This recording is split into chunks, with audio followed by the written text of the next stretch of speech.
Hello and welcome to Press TV's Top 5. Good to have you with us. U.S. President Barack Obama has criticized Russia for its airstrikes in Syria, accusing Moscow of not aligning itself with the U.S.-led coalition there. I think it's an indication that Mr. Putin recognizes there is not going to be a military resolution to the situation in Syria. The Russians now have been there for several weeks, over a month. And I think fair-minded reporters who've looked at the situation would say that the situation hasn't changed significantly. In the interim, Russia's lost a commercial passenger jet. You've seen another jet shot down. There have been losses in terms of Russian personnel. And I think Mr. Putin understands that. In a press conference on the sidelines of the climate change conference in Paris, Obama said that Russia and the U.S. have differences on the future of the Syrian President Bashar al-Assad. The U.S. President added that it is impossible for him to bring Syrians together. Earlier on Tuesday, Obama met with his Turkish counterpart Recep Tayyip Erdogan in Paris. He voiced support for Ankara in a row with Russia over the recent downing of a Russian warplane over Syria.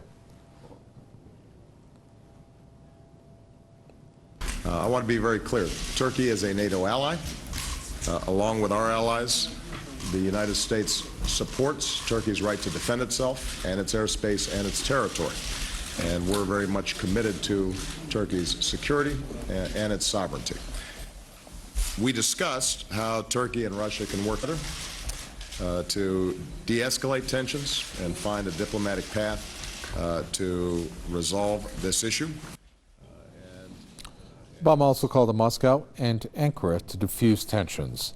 Relations between Ankara and Moscow soured after Turkish fighter jets shot down a Russian bomber last week. Ankara says that the plane violated its airspace, but Russia insists that it was hit in Syrian territory. President Vladimir Putin says that the move was aimed at protecting the ISIL oil supplies to Turkey. Joe Quinn, editor and researcher at SOT.net, joins us from Paris.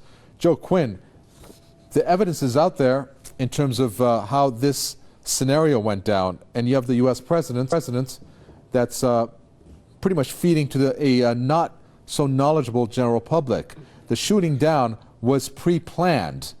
NATO protocol calls for a NATO member country to actually talk to the command center before taking such action. But I'm assuming that you're aware of this. Why is the U.S. president therefore not telling the truth and standing behind Turkey?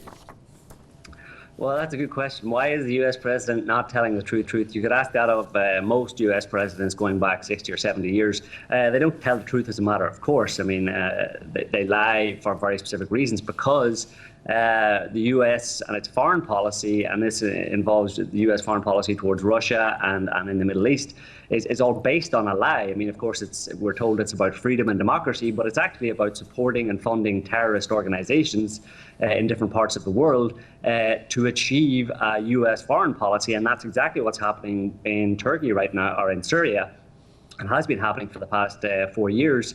These are effectively NATO kind of mercenary shock troops that have been pushed into Syria to overthrow the Assad government. That's very clear. I mean, every man and his dog with half a brain understands that at this stage. So it's amazing that the U.S. President Obama can continue to parrot this nonsense of, you know, this U.S.-led coalition is supposedly fighting ISIS. I mean, he criticizes Putin for not cooperating with the U.S.-led coalition to fight ISIS. But the question is, what U.S.-led coalition, and what has it been doing? Over the past 18 months, it has done absolutely nothing effectively, because ISIS has gone from strength to strength over that time.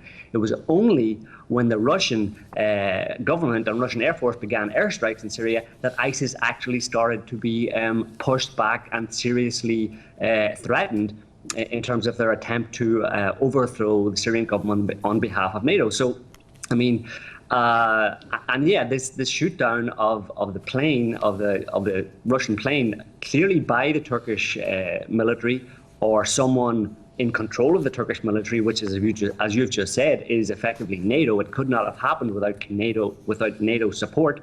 So effectively, this was NATO, i.e. the US government, shooting down a Russian plane in Syria as a threat to Russia to say, listen, you know, stop bombing our terrorists They're there for a very specific reason, i.e. the overthrow of the Assad government.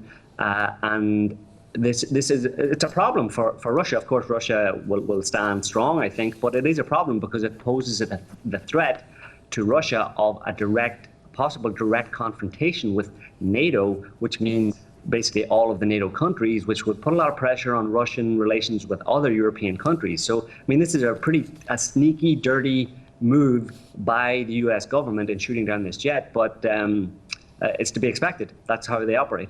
Thank you for that. Editor and researcher of SOT.net, Joe Quinn there from Paris. Thank you.